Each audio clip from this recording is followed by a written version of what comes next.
This is Sayonara-ville. The following series contain adult themes, strong language, violence, sexuality, and drug use. Listener discretion is advised.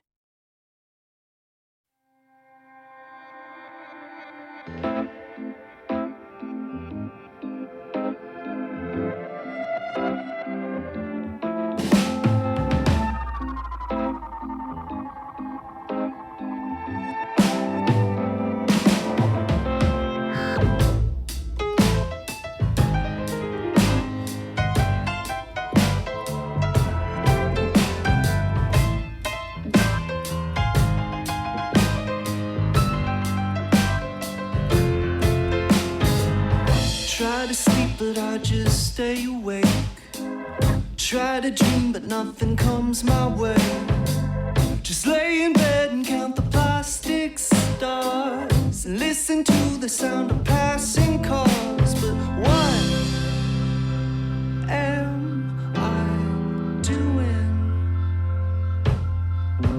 The night is in ruins.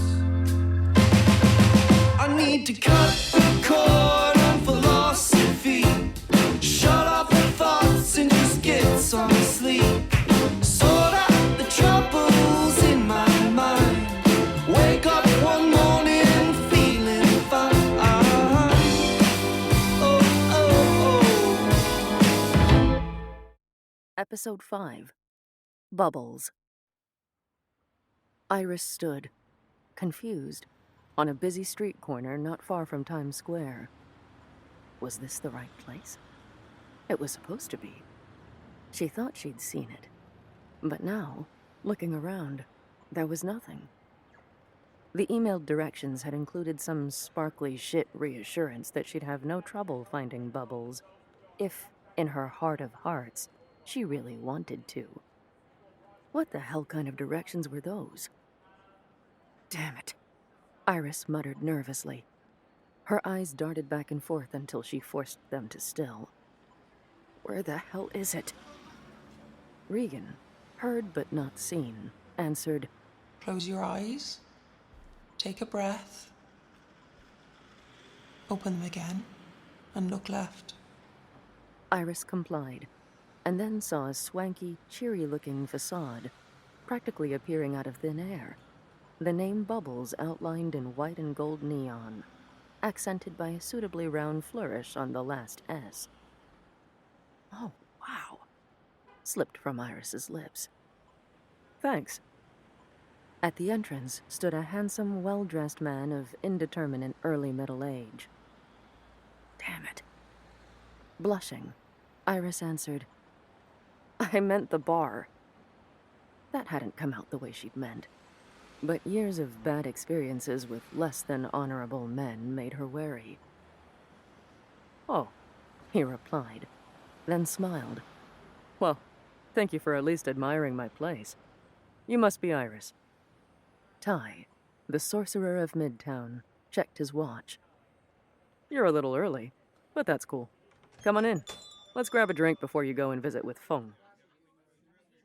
Now, Iris didn't feel at all sure about going through with this. An urge to turn around and go straight home and hide under her bed rose in her thoughts. But she recalled Regan's look of shame, a shame they both shared, and their conversation about the missing soul following the coffee shop incident. Iris had to do this. Steeling herself, she marched inside. Sure. Sounds good. Gazing at the exquisitely decorated bar, rich with dark woods and velvety drapes, walls covered in pricey abstract art, and tables filled with high-net-worth clients waited on by beautiful pupil servers, Iris couldn't help but be impressed. There was no arguing that Ty ran a slick outfit. But most impressive of all... Oh, shit! Ping-pong tables! Iris started counting. Look at that! 1, 2, 3, 4, 5. A baker's dozen! Is that normal for a sorcerer's lair? Ty, ushering her forward, answered, It's not really a lair. But since I perform all of my mystical work in my office and lab and library in the back, why not let the front be a fun space? Hence, Bubbles, he added, raising his hands in a ta-da gesture, is a ping-pong bar. Get it? The name's a play on... Iris was already leaning over the large oaken bar. Slapping its top, she called, "Mojito, please. No, wait, make that 2 mojitos. These are on your boss, by the way." She grinned and pointed back towards Ty. The bartender hesitated until Ty nodded. "Oh," she added, grasping both drinks. "I think he wants something, too." As they sat down at a table towards the back, Iris asked, "So, how exactly does this work? Do I stand in front of the oracle as she huffs in some weird gas and makes pronouncements about me? Like in the..." I was hoping we could discuss the terms for payment. "Oh, right." Iris reached into her handbag and pulled out her wallet. "Actually, I was wondering if we could do barter rather than give you my credit card." Before Iris had come, Rigan had suggested trading instead of paying. Ty looked intrigued. "Oh? What did you have in mind?" "Well, I was thinking that maybe I could give you some of my mana. I imagine that you are always looking for new sources." Impassively, Ty asked, "Why would you think that?" Iris could hear Regan's hushed voice in reply. Don't tell him it was me who told you. Ty's head tilted a bit at that, though Iris was pretty sure that no one else could see or hear Rigan. "It's clear this place is heavily magicked. I couldn't even find the front door at first." "On that point, you're not wrong." Ty sipped his drink. "Would paying with mana be acceptable?" "I hope so, because I don't want to leave a money trail for this reading." He looked her over for a long moment before he smiled. "Sure, I'm interested. You're not the first to offer something other than money. Though normally I'd say no to someone offering me a bit of their magic. Most people barely have enough to keep themselves alive. But you have an impressively bright resting rate aura. I can't imagine what it must be like when you're agitated or upset." Iris frowned. "What's that supposed to mean?" Ty held up his hands in a gesture of peace. "It's not meant as anything disparaging. All I'm saying is that you appear to have a great talent for marshalling magic. Being able to collect some of yours is easily worth the 25 grand I would have charged you otherwise." 25 grand? Isn't that a lot for... Speaking for an hour with one who sees the threads of fate? Some might think I'm not charging enough. "Okay, not for me to say. So how do we do this? How do I pay you in magic?" "Actually, it's quite easy." He pointed to one of the ping-pong tables. "Give me a couple of hours there on table 8, and I'll consider you paid up." Iris eyed the table suspiciously. A small group gathered around a couple that were really going at it. "Are those people giving you their magic?" "They are getting at the moment." "So, your table is like a mana bank?" "Tables, but yes, something like that." Taking another sip, Ty continued. "So, Iris, what are you going to ask Rain?" Iris looked at the table again, then at Ty. "I gotta be honest, I've never played ping pong before." "You'll be fine. You seem to me more than capable of learning. I can have one of my staff members coach you for a bit if you like." "Yes. Also," Iris swirled one of her 2 empty glasses, "I'm going to need more alcohol." Iris coughed, nearly spitting up her drink when a familiar face approached. Mallory Pruett, a classmate of her old neighbor and former boyfriend, James. 30 years ago, give or take. Brought 2 paddles and a tray of ping-pong balls. Mallory was older, grayer, thinner, and wearier, but Iris knew her instantly by her scent. Hey, Iris. Long time no see. How are you? Damn. Mallory did recognize her. Iris quickly ran through all the excuses she could think of to account for the fact that, at 47, she still looked 25, and glumly dismissed them as something stupid or crazy. Oh, hello.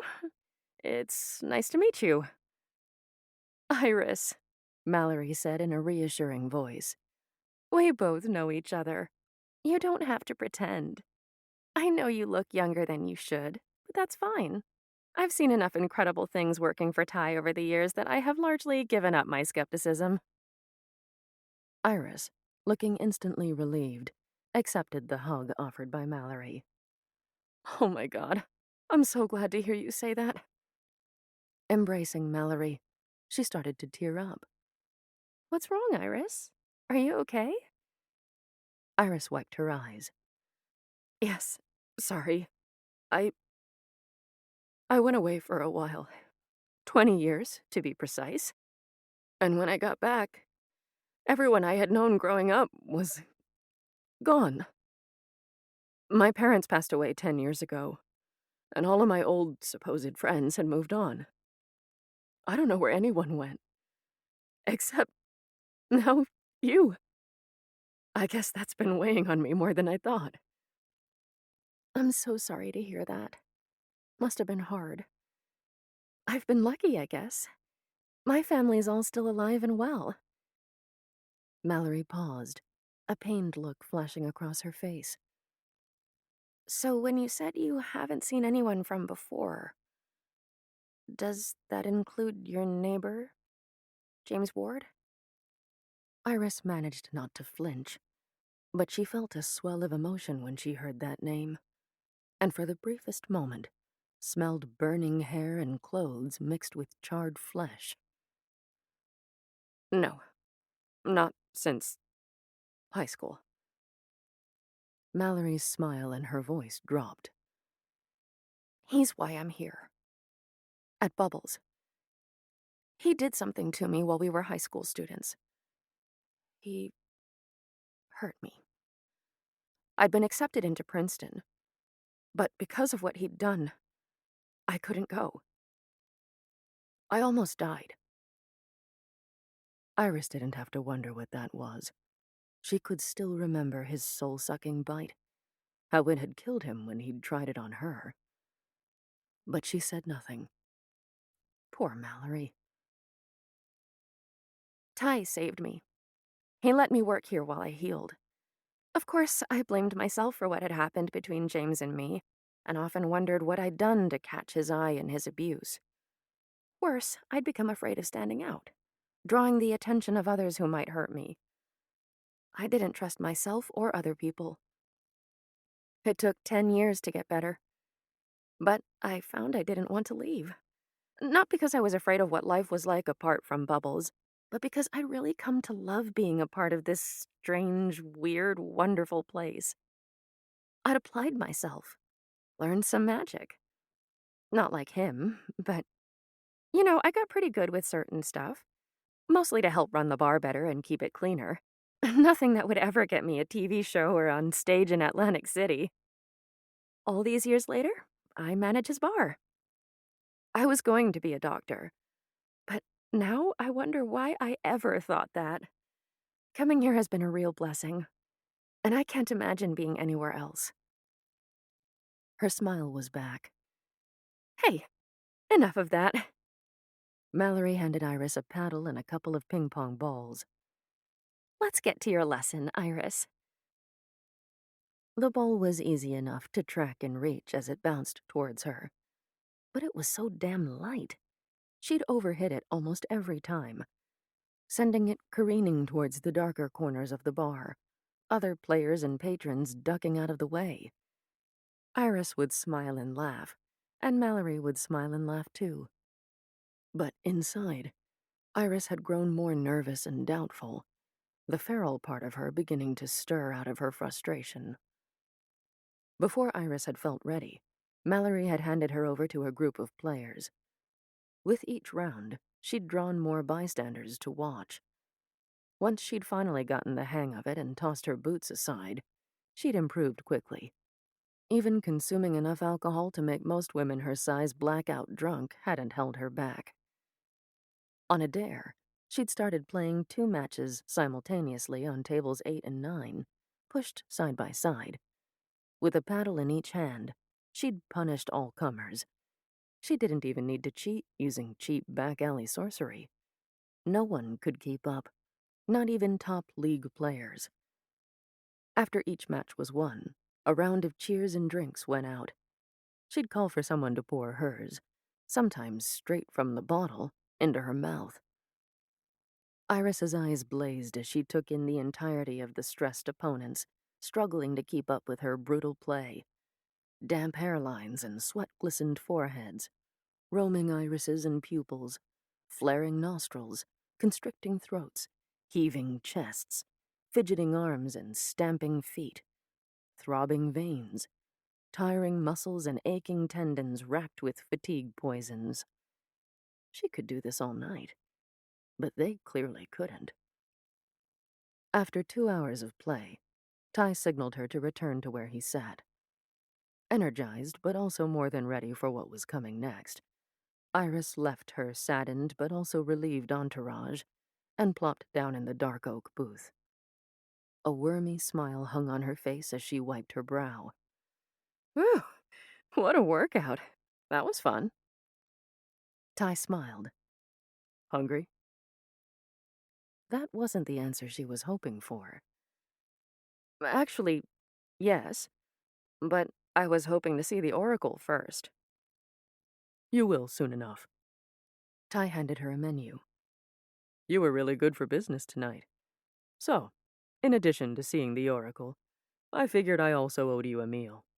I must have you back to play with my customers again. The Wagyu beef burger smelled incredible, and the Zinfandels struck all the right spicy, fruity hints. Iris hadn't paid for a decent dinner in a long time, but she imagined that this meal must cost a lot. Her need for propriety and her need to protect the treasure before her warred inside, and she only just managed to eat with any degree of civility. It took a lot of self-control to not lick the plate clean once the food was gone. Once their dishes had been removed, Ty asked, So, before we get to your reading, I'd like to know what your real ask is. People don't ask for their readings to be off the book, no record of payment, unless there's something that they don't want others to know about. Yeah, that. Okay. Okay, it's just... Iris's words trailed off. I won't be able to help you unless you tell me directly. Sorry. You seem like a good guy, and Mallory really thinks a lot of you. My friend who recommended you does, too. It's just... Well, I have trust issues. It's not your fault. But now that I find myself getting ready to ask for a really hard thing, I'm getting cold feet. I just don't know you well enough to be sure that you are the right person to tell. A sad expression settled on Ty. So you really don't remember us? He said it as a statement, not a question. Confused, Iris replied, No. Should I? Ty looked up, considering how he wanted to reply, before answering. About 23 years ago, before the apocalypse hit, you came to me, very pregnant and very scared. You hadn't been home in months because you were afraid of your husband Arn finding out about the baby. Bullshit! I've never been pregnant in my life. Believe it or not, I'm telling you the truth. You were going to have Arn's child, but you knew about the curse that had been placed on him and all of his hounds, that none of their offspring would ever reach adulthood. So you sought me out, hoping I could somehow break the curse. I tried. I really did. I thought maybe I could do it. But... Ty looked down at that moment. I'm ashamed to say that I couldn't. Iris absently grasped for her glass and knocked it over. I've got it. Don't worry. As Ty waved his hand, the spilled liquid and ice evaporated. Iris could feel a cold anger growing inside of her. I don't believe you. Mallory can back me up. I asked her not to say anything about your prior visit here, but she can attest to it too. A swell of anxious, fearful emotions roiled through Iris. She began to tear up, her hands gripping the table. No. No! Why are you saying that? Why are you lying? Hesitantly, Ty said, I could show you, if you wanted. Yes! Fine! Iris didn't know why she'd said that. What was she doing? Why would she want to see something so horrible? If it were true, hadn't she suffered enough already? But now that she'd said it, she felt compelled to follow it all the way. For over a century, Ty had combined a huge portion of his magic with his vast engineering knowledge to construct the worldwide surveillance network Shield Maiden that far surpassed anything humans had yet to create. It integrated with one of his greatest tools, Orna, his 10-foot bar mirror that contained a sliver of another of his earlier creations, the great, God-forged truth sword of the same name, sometimes called the Revealer of Secrets. Just like the sword, the mirror could reveal the truth to anyone who gazed into it. Once the crowd had thinned out a bit, Ty sat Iris at the bar, front and center to the mirror. Mallory sat beside her, just in case Iris needed pulling out of whatever came next. I didn't want this for you today, Ty said. I just want you to know that. I wanted you to come here, have a few drinks and laughs, catch up on old times with Mal and me, get your reading, and head home more at peace than when you came in. Mallory grabbed Iris's hand. Are you sure you want to do this? Iris wordlessly nodded. It was shocking for present Iris to see Arin again. She found herself as a bystander in a moment long gone. She'd forgotten so much. But now that her eyes fell upon him, she recalled every feature and line and curve, every color and every scar, every scent and every sound.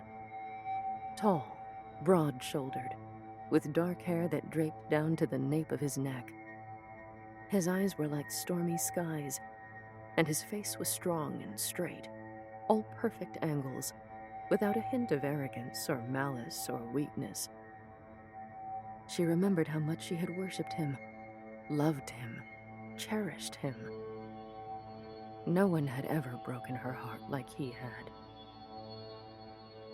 Arin and Iris are fighting.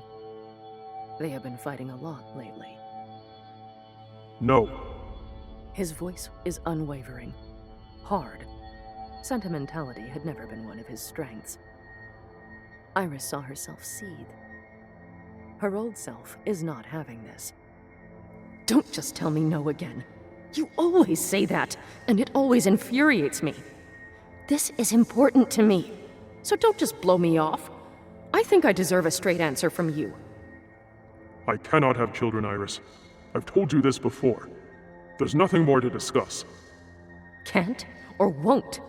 That's bullshit, you telling me that you can't. I know it's not true. You know how I know? Because I know that Marvin and Eve had children. Did you learn that from her? His voice hardens around those words. Nervously, reluctantly, Iris replies, Yes. She told me.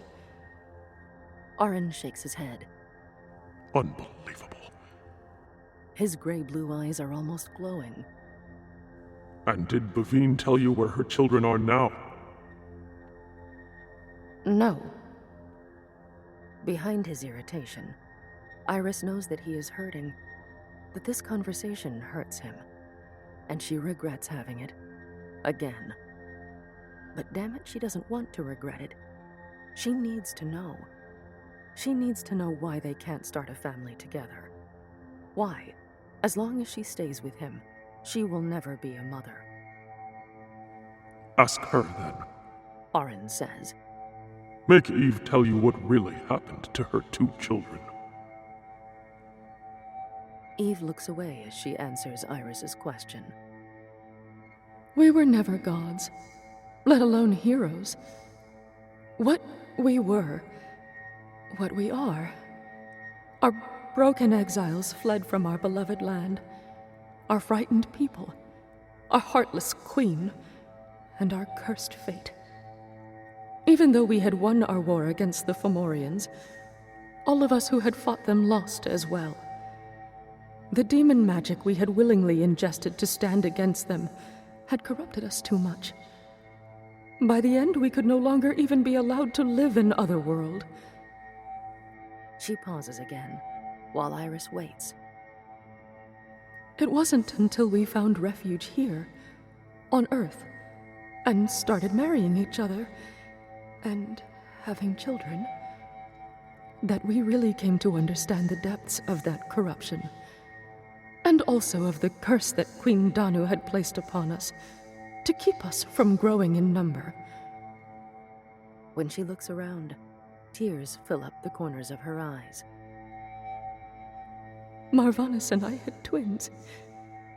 A handsome, brave boy, Irel, and a beautiful, divine girl, Ilea. 2 of the holiest angels that this sad, unworthy world will ever know.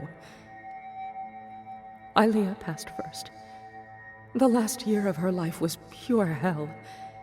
She had wasted away to practically nothing, despite everything that Marvanis and I had tried to do for her. But through all of that, her eyes had never once lost their joy, up until her very last day. Irel was stronger, and had managed to keep his vitality while his sister was alive. But once she was gone, he quickly faded too, and died soon after. Eve begins to sob and laugh at the same time. Actually, I'm kind of ashamed to admit it, Iris. But that was so long ago, I sometimes have trouble remembering what their faces looked like. How sad is that? What kind of mother forgets the faces of her own children? Iris is also crying. This helps her understand why Oren is so unwilling to even consider having a child. Standing silently next to Eve, troubled, lost in thought, Iris touches her belly as she looks out toward the vast, rolling sea. Standing under a tall oak, with a hand on her swollen belly, Iris smiles and asks, "How's this?" A man just out of view replies, "Perfect. Hold that pose for a moment." A camera shutter snaps. "Beautiful. Love it. Beautiful mother-to-be." Iris speaks to her unborn child. Hear that? She says a name that she's already forgotten. Mommy's going to have a beautiful photo album made of you and me. Isn't that great? She continues to smile as she poses for more photos. But inside, her heart aches. She misses Oren terribly, and she worries about him. But she can't be with him right now. He can't know where she or their baby is. He'd tried to do something that she's certain she'd never allow.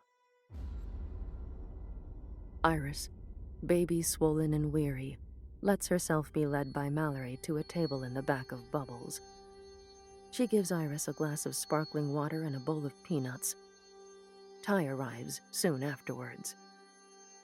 Sighing and also weary, but smiling, he places a thick stack of rune-covered cloth strips on the table.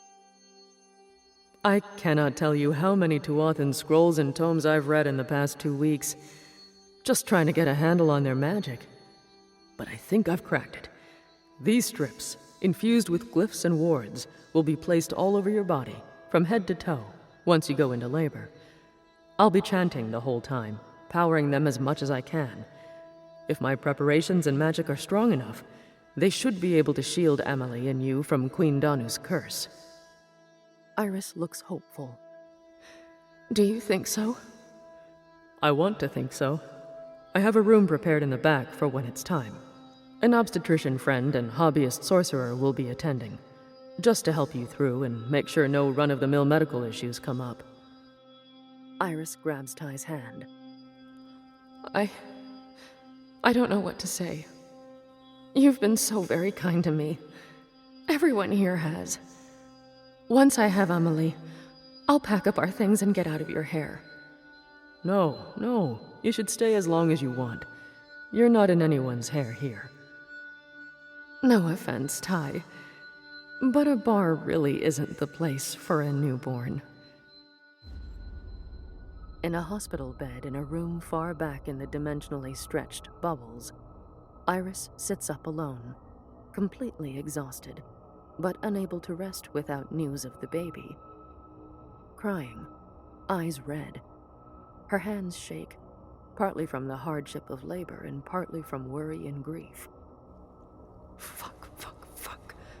Iris mutters to herself. She wrings her hands and prays to whomever is willing to spare her poor little girl even a shred of grace. A scrap of mercy. Whatever it would take. Whatever she'd have to sacrifice to give her newborn angel more life and time. Iris would gladly give it up. Ty's friend, the doctor, eventually enters, with Ty and Mallory behind. All look heartbroken. Iris cried out as she fell backwards off the bar stool, breaking contact with the mirror. In the now empty bar, Mallory crouched down to help her up, help her be steady, help somehow. Anything to ease Iris's anguish. Ty looked on, troubled by new worries. Later, after Mallory had led Iris back to one of the guest rooms in the living suite, Ty sat alone in front of Orna.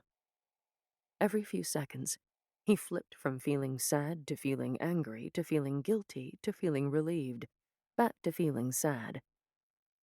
Iris had a right to know. Revealing the truth had absolutely been the right thing to do, except that he felt like a total asshole for doing it. Because maybe it hadn't been the right thing, even if she'd said it was. What the hell would Rain say about this? Prescience sometimes really sucked. Feet tapped on the stairs. Someone was descending. Ty turned to look. Iris? Her face in shadow. At first, Ty couldn't tell. No, love. It's me. Irie? I was wondering if I'd get to see you this time. Sadly, you may see a lot of me for a while. Iris retreated into the soulscape, locking me out and leaving me in charge of her body. What happened? Rigan sat down on a stool. She looked very sad. Oh, I imagine you can guess. Iris asked me if I'd known. I said I had. I can't lie to her. She then demanded to know if I knew where Amelie's soul was. I guess she was thinking that maybe the poor child had been absorbed into us. I said that, regrettably, I hadn't ever sensed her in the soulscape. She accused me of keeping secrets, which I had. Then she asked if I had kept anything else from her. I didn't know what to say, so she pulled into herself and slammed her mind shut. So I came down here looking for you, hoping you'd get me drunk. Ty reached over the bar, pulled out a bottle of Grey Goose, and placed it in front of the goddess of war. This do? Yes, very much. Thank you. Need a glass? Rigan had already unscrewed the cap and tipped back the bottle.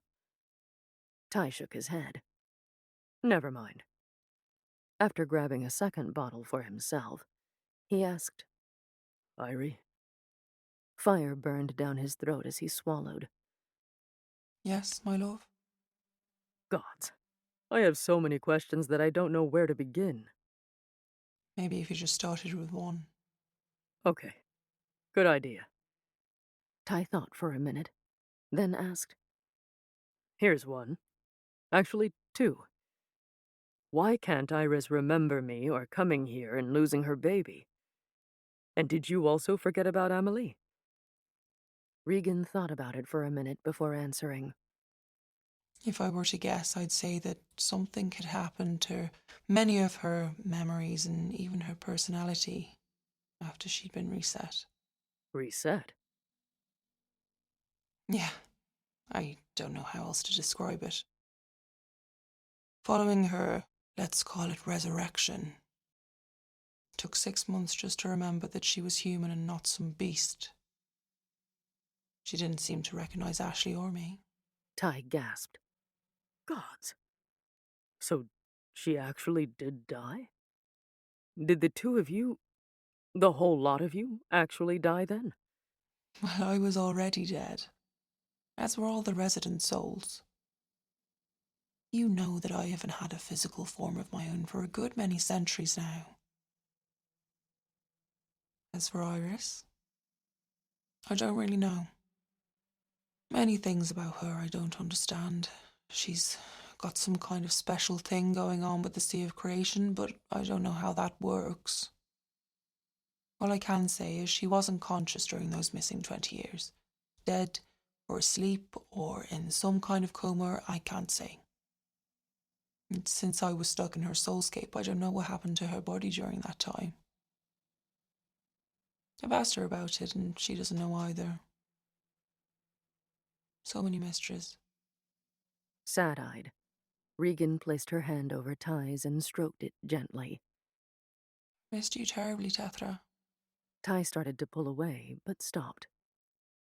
I miss you too. I miss being married to you. I'd still like to think that we are. I'd like to, too. But is that accurate? All things considered. Tai grabbed his bottle and pulled a long drink. Pain flashed in Regan's expression, but it was gone in an instant. She pulled her hand back and straightened in her seat. Tai retracted his hand, too, and said, Okay. Here's another question, Irie. Do you think Amelie's death had anything to do with the apocalypse? Where did that come from? I hadn't ever considered that before. What are you on about, you sleuthing man?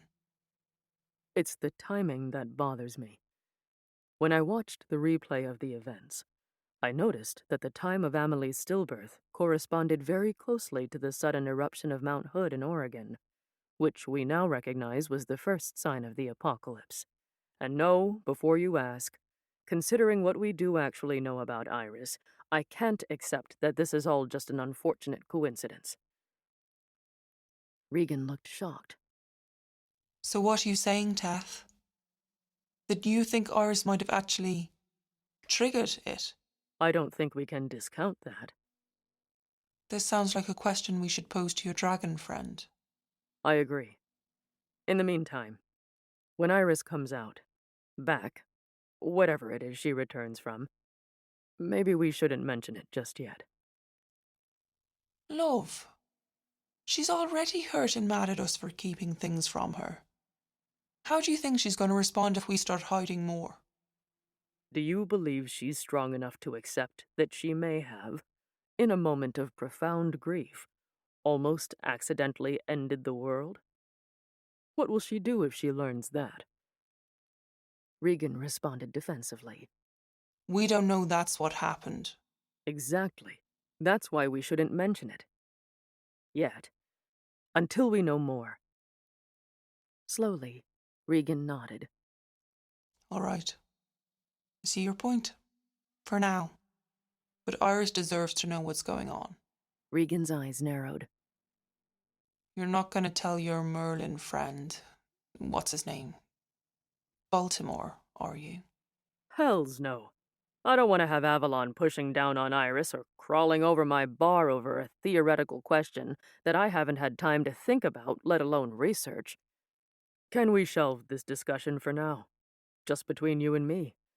We still have to do the reading with Rain. What if Iris isn't back for it? Well, then you will have to meet with her. Oh, no. No offence, but Rain is crazy. I try to spend as little time with her as possible. Do you want to see if you can summon another soul? Like Ashley Chen instead? See if she's willing to do it? I don't know that I could call her up right now, me being locked out and all at the moment. And if I did, I couldn't guarantee that Ash wouldn't try to exorcise the dragon. She was pretty religious. You know, the one centered on that Hebrew deity Jesus, back when she was alive. Great. Then I'll have Rain meet with you at 11. Assuming Iris isn't back by then. Oh, one more thing. Rigan sighed. Yes, dear? Iris never told me what she'd hoped to learn from Rain. The way she asked, I think she wanted to know two things. Since she'd more than paid with the mana she'd generated at my table, I thought it was more than fair to give it to her. Do you know what those would be? Rigan laughed. Actually, I do. The first involves a missing soul. For the second, you wouldn't happen to know how to get to Brooklyn. After Rigan had gone back upstairs, Ty retreated to his office. He'd meant to sleep a bit before morning broke with the buzz of activity with the new day's customers. But he instead succumbed to the lure of his office and his computers. Shield Maiden? An efficient, chipper alto voice answered. Yes, boss? I need you to run a linear regression analysis on any and all reported interdimensional fissure incidents occurring within a 50-mile radius of the Cascade Volcanic Arc, latitude 45 degrees, 32 minutes, 16 seconds north, and longitude 121 degrees, 34 minutes, 6 seconds west, over the 5 days leading up to and after March 21st, 2014. Include details of fissure length, width, depth, temperature, pressure, visibility, color, and emission readings. Make sure you count the ones that have since closed and not just those that have persisted. Let's try experimenting with middle-range K values to ensure a smooth decision boundary while minimizing the effect of bias or data variance. Roger that, the disembodied voice replied. But why the interest in dimensional ruptures in the area surrounding Mount Hood on the date of its last eruption? Do you think they might be related? Your choice of date and location variables seem to imply that. I don't know yet. Such things are theoretically possible, though no one has ever proven it scientifically. Can I assume this has something to do with Iris Penner as well? Your data analysis request following her visit to the bar and your subsequent discussion of the unfortunate loss of her child on the very same day as the eruption, though separated by 2,862 driving miles, leads me to conclude that you believe that there could be a possible correlation between these two events, and that they are not just coincidental. Shall I also start a search for any records of Iris Penner ever having visited Mount Hood, or of having some connection to the mountain or nearby city of Portland? If you would. One more thing, yes. What do we know about possible routes, confirmed or just rumored, into Brooklyn?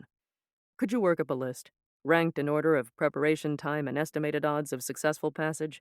And in case you're wondering, I'm asking you and not Rain about this, because I don't want her to know I'm looking into it. Keeping secrets from an oracle? You're funny. So for the passage, legal or illegal? Because if the route needs to be legal, the answer is easy. There is none. You know what I mean. Shield Maiden paused uncharacteristically. You aren't intending on going there, are you, boss? I cannot stress how dangerous and irresponsible and reckless something like that. You don't have to say it, S. I know the risks.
sitting in the back seat of his Mercedes, engine purring, heater running, Chopin playlist streaming, coffee thermos at the ready.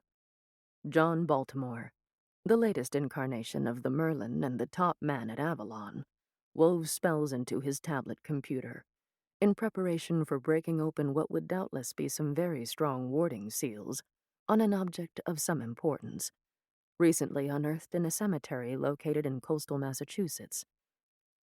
On the seat next to him, various ancient scrolls, some on the ragged edge of disintegration, lay open, covering his laptop, which had gone to sleep some time ago after having run translation programs on other, even more obscure incantations. Just before 1 a.m, John's phone began to vibrate. Looking at the caller ID, he thought about ignoring it, the call being about a very ugly matter with potential international incident implications that he'd been avoiding all day. Reluctantly, he answered. Yes. Right. He closed his eyes as he continued. No. Cammy has already told him several times now that she will take his daughter on as a squire. I don't understand what the problem is. Well, I don't take apprentices anymore. I don't even have time enough to properly address the endless daily shit that places the world at risk of falling off a cliff, metaphorical or otherwise. There's no way I can ignore my duties just to instruct an obviously indulged teenager in the... I don't care if he is the president of... No. I can't do it. You know, he doesn't realize how lucky he is that Cammy is even willing to consider. No. Listen, No. I don't... Stop talking and listen. John took a deep breath and centered himself. This is what I want you to tell him. Word for word. Camille Whitlock, Sir Gawain, one of Merlin Baltimore's most trusted and dependable eldritch knights, has agreed to teach your daughter the basics of combat magic and take her on as a squire. Your daughter isn't going to get a better offer. Literally. One, because there is no better offer. Even if the Merlin could apprentice your daughter and help prepare her for the entrance exams to the Sorceric Academy to become an Eldritch Knight of Avalon, he wouldn't do it, because Camille is a far better teacher. And two, if you still can't accept the Merlin's decision, then your daughter will just have to settle for becoming a normal, non-magical, spoiled princess who will only ever get to serve the Round Table in her fantasies. If you insist on continuing to harass the Merlin about this, there's no telling what kinds of weird bullshit things might start happening to you, especially with your upcoming re-election campaign. Cursing the Merlin, even in one's heart, has been known to rebound.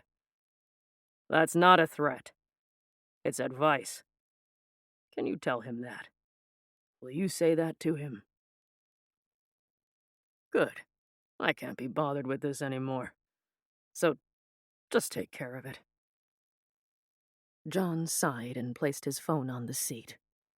Unbelievable. He cursed as his phone buzzed again, until he noted the caller. Smiling, he answered. Hello. You're up rather late, aren't you? No, that's true. I've never run a bar before, and God's willing I'll never have to. No offense. So, what can I do for the Sorcerer of Midtown?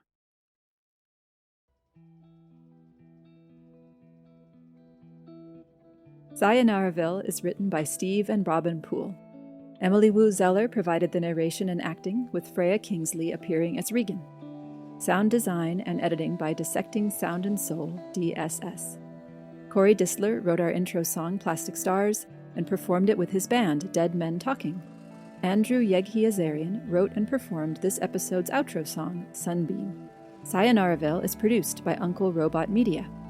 Our website is sayonaraville.com. Follow us on Twitter, Instagram, or Facebook at Sayonaraville. Next episode, Merlin of Avalon.